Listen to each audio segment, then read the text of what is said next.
All right, everyone. We have this purple Zerg player right at the top of what map is it? We got Kadaria. Yeah, we got our newest, one of our new maps in the pool, Kadaria. And excuse our beautiful logo for just one more second while we get into the game. BobMoo is the purple Zerg here at the top, not to be confused with Robert Moo or any other Moo. It is BobMoo. And here is the yellow Protoss player down in the bottom left. We have, did I say top right earlier? Sometimes I'm dyslexic. Implicity is the yellow Protoss down in the bottom left corner. And it's nice not seeing a TVZ on this map. We've seen that played out enough. I want to see a PVZ now, and we're going to get that. As this is kind of what I was wondering here. This is a fairly wide space or long space out to the front. And we've seen some Protoss players that have decided to just go ahead and wall this area right in front. But it looks like with this relatively narrow ramp, Implicity is going to drop his pylon down over the front for that Forge Fast expand. We also want to mention to you guys, we're giving away 5 copies of a poster signed by the entire Incredible Miracle team that came to the TAC3 finals. And if you guys want to enter to win that, go ahead and head over to IGN.com/IPL. Click on StarCraft 2, and under headlines, you'll see that IPL Incredible Miracle poster giveaway. So best of luck. Yep, and that giveaway ends in about 3 days, if I'm not mistaken. So go ahead and get on that while you can, and we'll mail them out wherever in the world you happen to be. There is a forge going down now for Implicity down on the natural area, and BobMoo, on the other hand, just now getting his spawning pool started, but he does have an Overlord creeping in already to take a look at any assimilator placements that might have gone on already, but he's going to see no pylons inside the main, so he'll have a pretty good idea of this Forge Fast expand already, despite not even seeing it yet. And BobMoo really waiting on his pool here, or his hat trick. No, I'm an idiot. I apologize. It's halfway done. I forget everything that I just said because I lose at this. I was actually, so, I don't know. I don't remember. So my screen was like this, and you guys can see that the scoreboard is right over the pool. So I was like, oh my God, this has been a while. I'm an idiot. Apologize. Yeah. And I did say right before that his pool had started. So yes, that's cool. So you're ignoring myself. Cues, everything. Ignoring your vision. Just, you know what?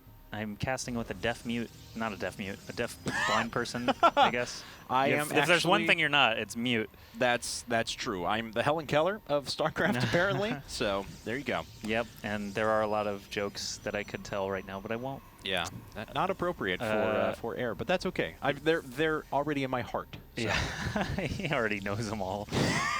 Implicity walling off here at the natural with that first gateway. Back up at the top, we've got BobMoo. You know, his natural's finishing up again. This is just a very passive start. Both players in this amateur division. This amateur division. Basically, the players might not be very familiar with each other or with the maps. Kadaria is not a ladder map, so they basically would have to just practice this on their own. And when you don't know the approximate skill level of your opponent or the map very well, you tend to just play as passively as you can, try to get the stuff done that you want to get done, and basically leave the other guy alone. Or you can do the flip side, which is just super all-out aggression. But then if the guy is better than you, you just fall flat on your face, and you didn't give yourself a chance to actually play out a real game. Yeah, most of the time we've been seeing in these sorts of situations, players go for very safe, very standard builds and make sure that they can execute their strategy as they see fit. So a couple of Zerglings poking around here. Probe has taken the Xel'Naga Tower, hanging out with Space Shark in the middle, but this is already a pretty stout wall going up for Implicity, actually dropping down to second gate already. No gateway units have been produced quite yet, though. It's always interesting to me when you see this sort of doubled up wall, because if the probe gets killed there, then it's all for nothing. Like, Lings and Banelings can just stream right through there. Unless, of course, you have sentries available, but he does not, because the Cybernetic Square isn't even done yet. Hatch number 3 is actually about to be completed for BobMoo. He's expanding towards his opponent, which is kind of risky, can be risky, especially against Protoss when they have weapons so readily available. This time we do actually see someone hanging onto that Xel'Naga Tower. It seems like most games we watch on Kadaria, the Xel'Naga Tower kind of gets neglected because the vision coverage isn't the best in the world. Just that middle area, I mean, it basically, you can't even see onto the bridges that are surrounding because of that brush. Well, actually you can. I guess the Zilliqa Tower goes over it, but it's basically right at the edge of where you would need to see. This is kind of interesting. BobMoo, usually you'll see Zerg players go for 31 or 32 drones before they drop down their double gas. In this case, BobMoo decided to do it about 26, 27, so it was a lot earlier than normal. He does have his Roach Warren already on the way, but of course, no layer tech to be found quite yet. That's right, and Implicity just making some stalkers now. Still hasn't really shown us much in the way of tech. Just a couple of gateways so far, and they're not even warp gates yet. What's going on there? He's got to finish these stalkers, I suppose. Yeah. Before he flips on over and starts warping in like crazy. And I apologize. Our confidence monitor is like freaking out on us, so trying our best to make sure that everything gets reported to you guys. We can still see the game just fine. We're going to make sure it all looks good to you as well. So 4 stalkers are out. There's a 3rd base, securing that with an interesting 2-gate opening. This is kind of a weird strategy for Implicity, and we'll see if he can make it work. All right, so these 4 stalkers are coming up. There are 2 queens and a handful of drones running at them, but the stalkers, all they have to do is micro bounce back around, and they're not going to take any real damage. The queens manage to stay alive. A couple of roaches pop out just in time to be able to ward these off.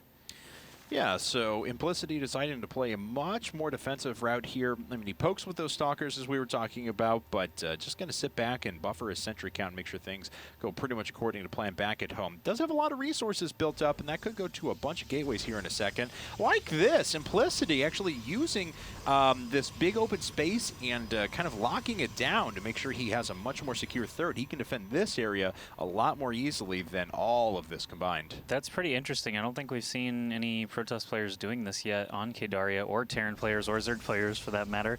But basically halving? Yes. Halving? Having. Having? Having. That doesn't sound having. Yeah. You're just saying it longer with a longer Yeah, A. he cut something in half. Yeah, but so he's having it. Shouldn't you say the L a little No, bit? that's just stupid. But having is already a word. It has its own meaning. Yes. Okay, so he's halving this space. There's a lot of roaches coming in. Oh my goodness, they're going to focus down this pylon here on the left side, but he doesn't realize there's a pylon behind it as well, so nothing's going to get unpowered, at least for our Protoss player Implicity. He's just going to continue building this wall with tons and tons of gateways. Kind of ridiculous here how many gateways he's got in this space, and he hasn't flipped them over yet. Like, they're just chilling as normal gateways. No, I mean, it's a risky strategy because your opponent can play very, very aggressive and just kind of overwhelm you before you have enough units out to defend. But there is certainly the possibility, and I mean, what Implicity's counting on here is that he's going to remain pretty safe for a few minutes and then just kind of be able to overwhelm his opponent when the time comes. That's right, but I don't know, it just seems so weird to not have Warp Gate on any of your gateways. Oh boy, that's because he forgot it. I don't know if he I mean, he built so many gateways, obviously. I mean, yeah. he's made enough units to this point where he's like, okay, I should start Warp Gate. Yeah, but he just can't make any units right now because Warp Gate's still so far away. He needs to make another round of units, and he's just waiting for it. Looks like he's going to say there's a little bit of lag here, unfortunately. Lag made him forget. Yes. Lag gave him amnesia. And he leaves the game. What? Okay. What just happened? He forgot Warp Gate tech, man. What do you expect? He blames lag and leaves the game, but you clearly forgot Warp Gate research. It's right there.